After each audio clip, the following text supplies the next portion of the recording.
I would like to see a coalition after the next election with Nigel Farage leading it.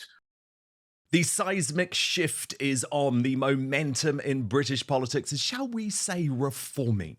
Even the husband of a former Conservative Home Secretary and woman tipped as a future party leader has had enough. Rael Braverman, married to Superwoman Suella and a highly engaged, astute political operator in his own right, became the latest big-name Tory to defect to Reform UK yesterday, joining Dame Andrea Jenkins and Tim Montgomery. He announced on X, "I have left the Conservative Party because it has become a shadow of what it once stood for. Its incompetence and failure to deliver have betrayed the trust of the British people. I deeply regret that it has come to this, as there are still a handful of decent MPs trying to do the right thing. I believe in politics driven by conviction and a genuine commitment to serving our nation, not by empty promises and mismanagement." Farage proudly trumpeted his latest recruit, writing, "Rael Braverman is out campaigning for reform in Hertfordshire today. He has received a great reception after joining the fastest growing movement in British politics." Now, Suella herself insists she is not defecting yet. She told The Independent, "My husband and I have a healthy respect for each other's independence. He doesn't tell me how to do my job, and I don't tell him how to pick a political party." And of course, look, that is an absolutely fair point. However, Superwoman Suella should defect. Her husband has absolutely done the right thing. The Conservative Party abandoned her. Even though I'm genuinely convinced she would have won the leadership without any doubt if MPs had put her into the runoff. But she didn't even put her name forward, knowing there was zero chance of that actually happening. And according to this bombshell report from Christopher Hope, the penny has even dropped for Labour in regards to who their real opposition is. Big beasts in the Labour Party will lose their seat. Angela Rayner, Wes Streeting, Shabana Mahmood, all in the shadow cabinet. Wow. Chris Bryant, number 2 in the culture department. And so big names would fall, put to the sword, if you like, by Farage's army, and that is the risk. And I've been told by a very senior source that a very senior source in number 10 has admitted they are 50-50 on whether the Tories or Reform are the main target, the main problem at the election. They are that worried. The time has come, real Conservatives, to be bold. Your party has left you. Like, I'm actually disappointed at this point that Robert Jenrick confirmed over the weekend that he is not defecting to Reform either. Now, look, I'm open. I am open. Maybe Kemi Badenoch's chat with JD Vance will make a difference. Maybe. But I doubt it, because the early days of Kemi's leadership have been lackadaisical and uninspiring. Everywhere I look, it's Reform UK providing the life and soul of the opposition. Take Lee Anderson versus Have I Got News for You? The BBC Establishment Boards posted a picture of Farage on Question Time and wrote, "Stumped by the question and down to his last lifeline, one who wants to be a millionaire contestant realising that phoning his friend Lee isn't going to win him the jackpot," prompting Lee to reply, "When we've sorted border control out, we're coming for you next. That'll save us a few billion a year." Just inject that into me, because we really need hope. And at this point, I think the country needs reform.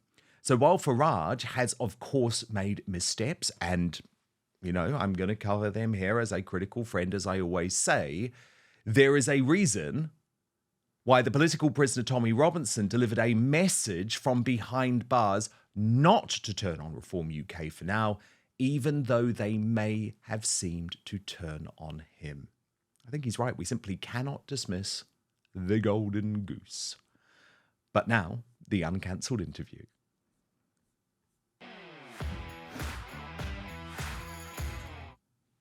And I'm so delighted to be joined today on Outspoken by a man who is very outspoken, as I'm sure you all know. Andre Walker, host of the Andre Walker channel on YouTube. Andre, loving having you in this independent space. There you go. Your channel's doing great stuff at the moment. I'm loving you on YouTube. I think it's great. This is such an exciting platform. Are you liking it? Yeah, I think so. I think that we've got to challenge the hegemony that we see around us. We've got to start taking back control. First, we challenged the European Union. Now we've got to challenge the media establishment and the political establishment. And you know something, Dan?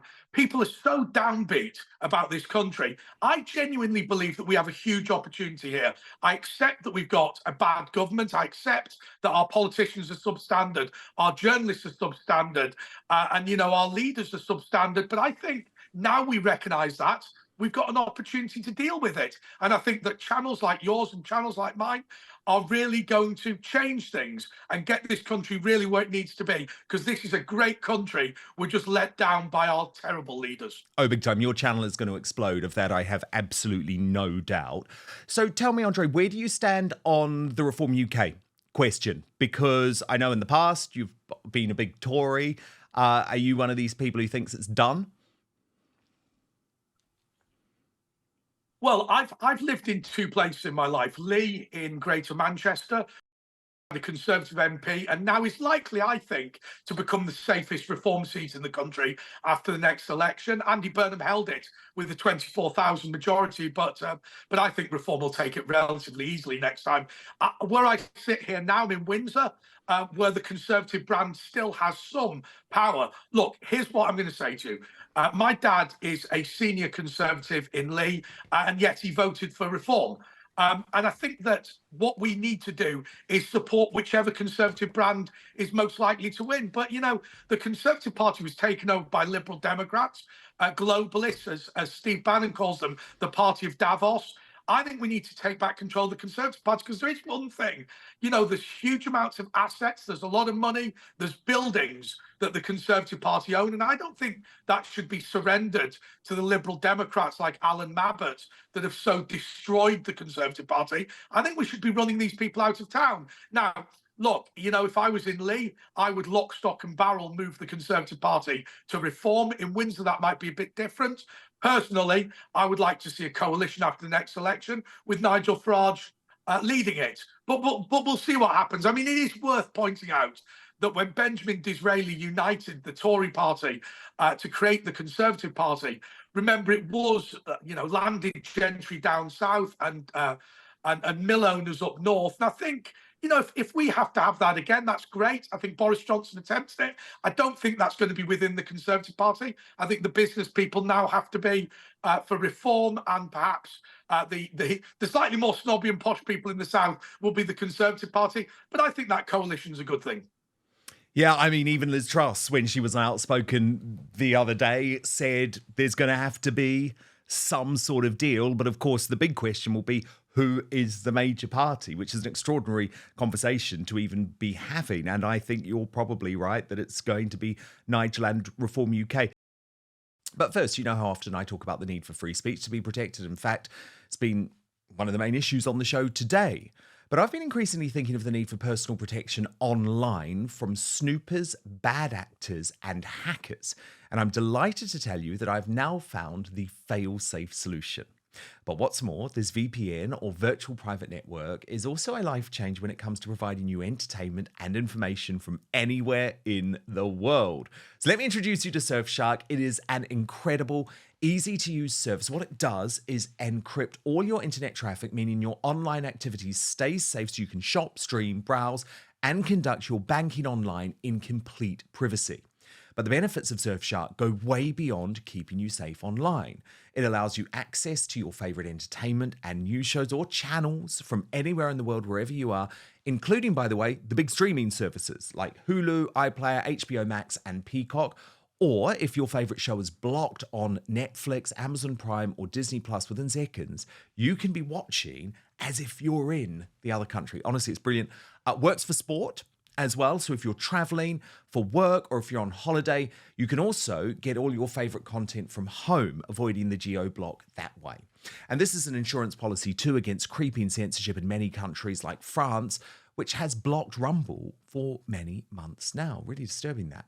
So you can watch anything, anytime, anywhere. It is true freedom, which I am here for. A VPN can also save you money too, because you can get the best deals from websites that change their prices depending on where you're buying from. Do you believe that the websites do that? There are other benefits too. Unlimited devices on Surfshark, really handy if you're like me and have quite a few. Or if you want to protect your entire household with just one subscription. There are over 3,200 servers in over 100 countries worldwide too. And I think this is really important, actually, if it's your first time using a VPN, even though it's very, very simple, I promise you that, there is 24/7 customer service. So that is really, really helpful. You can go to surfshark.com/outspoken for an extra 4 months of Surfshark at an unbeatable price. The link is in the description box below. And what's so brilliant is that Surfshark is very confident they're the best VPN in the world, that you can give it a try for 30 days. If you're not entirely satisfied, they will give you a full discount. No, full refund. Actually, you get your entire money back. So go to surfshark.com/outspoken for an extra 4 months of Surfshark at an unbeatable price. But now, back to the show. Can I ask you, Andre, what you make of the Tommy Robinson question? Because this is something that has very much divided a lot of people on the right, especially when you look at Richard Tice's comments about that lot and people being expunged as Reform UK candidates simply because they've expressed some sort of support for Tommy Robinson online. Do you think there needs to be some sort of reckoning for Reform UK to realise there has to be more of an open mind? Let me tell you one thing, the mistake that we make. Now, I appreciate that's not you, and I appreciate that's not me, but I'm going to say we, as the right, we pick people off one by one. I've never broadcast a show at all where I've criticised a right-winger. You know, I'm perfectly happy for the lefties to have a go at people like Tommy Robinson. But, you know, look, here's my point. When you look at Tommy Robinson, let's just remember what happened there. The Anglian regiment came back to Luton, and Tommy Robinson and his friends came to wave flags. Anjam Chowdhury and his bunch of extremists were there burning poppies and shouting abuse. The police failed to take any action, and that's why the Luton Defence League was founded, and then that went on to become the English Defence League. Look, don't shoot the messenger. Tommy Robinson is complaining about an apartheid state in Luton. He's complaining about the fact that interracial relationships are effectively banned. He's complaining about segregation in schools. He's complaining about the subjugation of women. He's complaining about forced marriage for young people being taken abroad. Look, you know, if you lock up Tommy Robinson, that's happened on many occasions, you know, that problem doesn't cease to exist. This is the stupidity of the establishment. Tommy Robinson is the allergic reaction. If you don't want Tommy Robinson, what you've got to do is deal with the problem. But let's just remember one thing really clearly. Look, I can't be you know, an anti-immigration conservative commentator and then ignore the fact that Tommy Robinson committed an immigration offence. But let's just remember, week after week, month after month, Tommy Robinson was raided by the Bedfordshire police. At the same time, they were saying we can't do anything about Anjam Chowdhury. Anjam Chowdhury later was convicted and said to be responsible for 90% of the terrorist attacks and plots against the United Kingdom. Now, look, you know, if somebody commits mortgage fraud, that's bad. If somebody commits an immigration offence, that's bad. But Anjam Chowdhury was a genuine danger. And I've seen no argument yet, Dan, that explains to me why Tommy Robinson can be raided every week by the Bedfordshire police, who at the same time are incapable of taking any action against Anjam Chowdhury. It is absolutely shameful. And as far as I'm concerned, look, first of all, I will say to you this. I think the Oxford Union speech by Tommy Robinson on YouTube must be watched. It's a seminal piece of work. But I think also, look, if you don't want Tommy Robinson, you deal with the problem of uncontrolled immigration. Locking him up makes no difference. Couldn't agree more. Amen to that. And I would also recommend people watch the Tommy Robinson interview with Jordan Peterson too, because I think when there is a high-profile interviewer from the independent media who sits outside the British space, they're not polluted by a lot of ideas that the mainstream media puts into your head about Tommy Robinson. And look, I know that. I know, Andre, and you know, having been in the mainstream media and still being in the mainstream media to a degree, it's basically like he who must not be mentioned. That's the solution, unless you're slagging him off. And that's what I think is completely healthy. I mean, the same thing happened to Katie Hopkins. And I have to say, what I love about the independent space, we don't have to pretend like these people don't exist like the mainstream media does. If you think if you think that the woke HR departments don't exist at the Telegraph, don't exist at the Mail, I'm going to avoid the name of one company. But look, all of these. Well, I'll say GB News. I'll say GB News. You're not allowed to mention Tommy Robinson on GB News or Katie Hopkins. But all those same people are there. I mean, I was speaking to a presenter who his company told him that, you know, a black guy accused him of racism. And when he shouted at him for doing it, he said, no, you must let him accuse you of racism and you must never shout at someone who's non-white. Look, you know, our entire corporate world is infected with all this. And look, Dan, you've had a career being somebody who's, you know, willing to be honest and say things that other people don't say. But you know that the bosses of these companies, the managements of these companies, the HR departments of these companies will be just as bad as, you know, a PricewaterhouseCoopers and all the rest of these city firms. Don't delude yourself to believe that conservative media is stuffed full of people on our side. Frontline people like you and me are on your side, but I'll tell you, the management are not necessarily. Absolutely. And I'm not speaking about one company here, actually.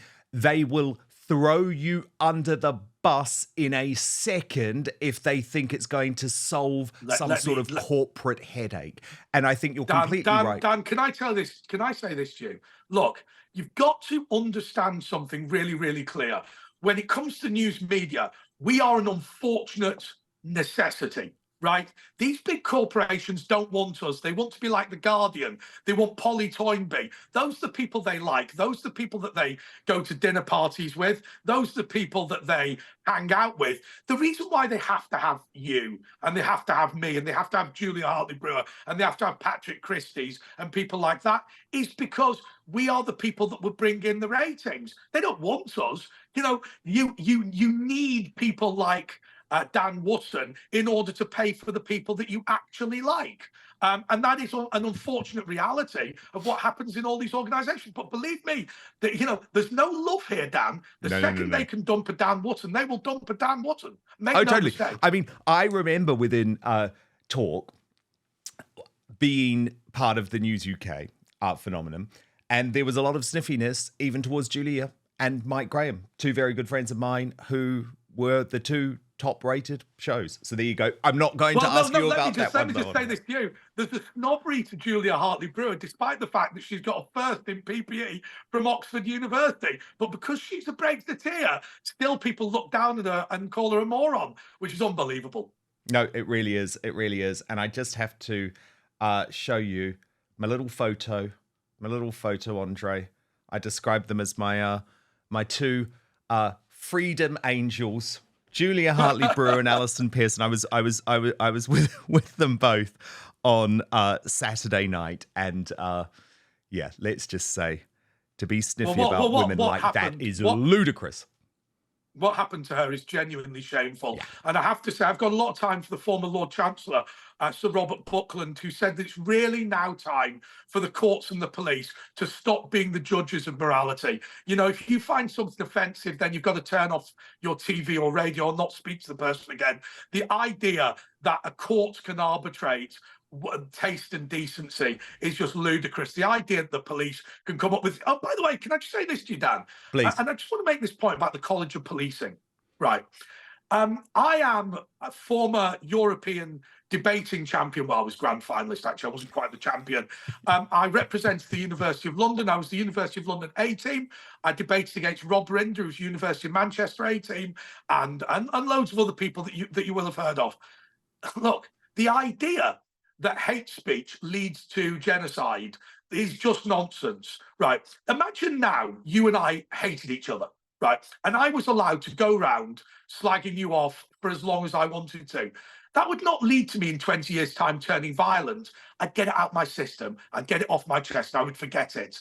The reality is what causes damage to our society is when people are not able to vent their spleen and not able to discuss their concerns and not able to honestly debate the issues of the day. So I guarantee you that if you want violence on the streets, if you want to see a repeat of what happened in Southport, then the College of Policing's idea of these non-crime hate incidents is the best way to guarantee it'll happen more and more. They are talking garbage about this idea that there's this pyramid that leads from me being a bit shirty with you to some sort of genocidal attack. It's just garbage. And I can say that as an expert.